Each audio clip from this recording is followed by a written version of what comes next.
guys, it's Brandon Miniman from PocketNow.com, and this is a comparison of the experience between the iPhone and a Windows Mobile 6.5 device, although we're running an early Windows Mobile 6.5 ROM on the Touch HD, which may not be fully representative of what you'll experience if you buy a device, but we think it's darn close.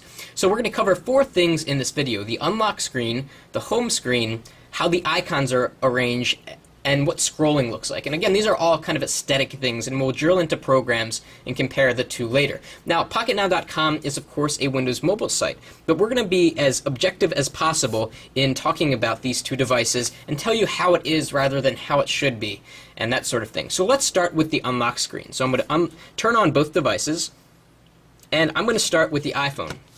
So on the iPhone, you get a time and the date on this screen. You can also see your battery life, whether you've Bluetooth turned on, whether the device is locked, and of course it is, and the current status of the network, so if you have a strong signal or a weak signal, or if Wi-Fi is turned on.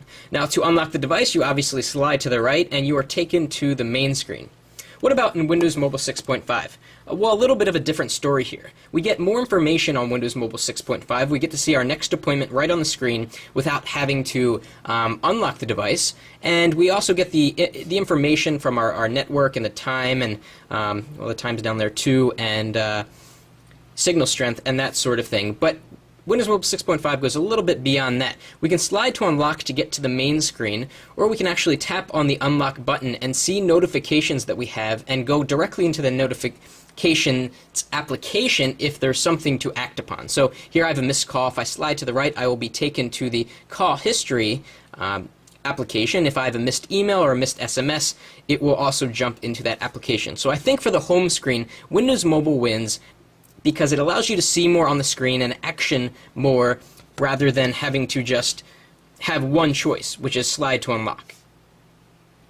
Okay, now let's talk about the main screens. Both on the iPhone and Windows Mobile 6.5, you can see a lot from the main screen. I can see if I have any new mail or new SMS or new calls from the main screen on the iPhone.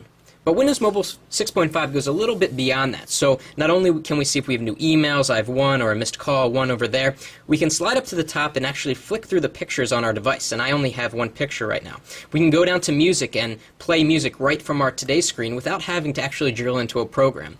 Or we can go down to the calendar application and flick through our next appointments without having to drill into the calendar application. So I think that in terms of functionality, the Windows Mobile 6.5 main screen has more functionality than does the iPhone's.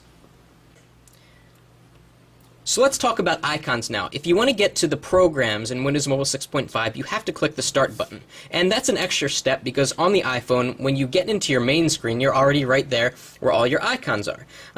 In Windows Mobile 6.5, you can't really do too much to rearrange these icons. They're arranged in a vertical list, so to get to the bottom, you have to go all the way to the bottom, which is kind of annoying. Now, you can bring icons to the top that you use a lot. So if we tap and hold on Windows Live, we can move that to the top. But it's not like the iPhone where we can have multiple panes arranged to have certain tasks. So I can have the second pane be all my games, the third pane be all of my internet favorites and that sort of thing. And I think it allows for a better way to organize all of your icons. Windows Mobile, not so much. You can't have that level of organization. And finally, let's talk about flick scrolling. The iPhone pretty much wrote the book on flick scrolling, kinetic scrolling, where it feels like you're actually flipping through a Rolodex. Windows Mobile 6.5 has an improved physics engine, which makes flick scrolling more realistic. So let's go into the Contacts application on both devices and get a feel for how they both operate in terms of flick scrolling. So in Windows Mobile 6.5, we have the bounce back action, and if we scroll slowly, the contacts will move slowly. If we scroll quickly, you'll get a jump all the way down, and you can stop the scrolling by tapping your finger without accidentally pressing on a contact and calling them. Likewise with the iPhone, but the iPhone is just so much smoother, and it's really hard to replicate this on a resistive touchscreen, which is what all Windows Mobile devices have. I think that's really what the limiting factor is. The scrolling on the iPhone is just fantastic. You can go really fast, it's very precise, and the scrolling in Windows Mobile 6.5 is still a little bit notchy, though when devices start shipping with this operating system, I think that it'll be better than that.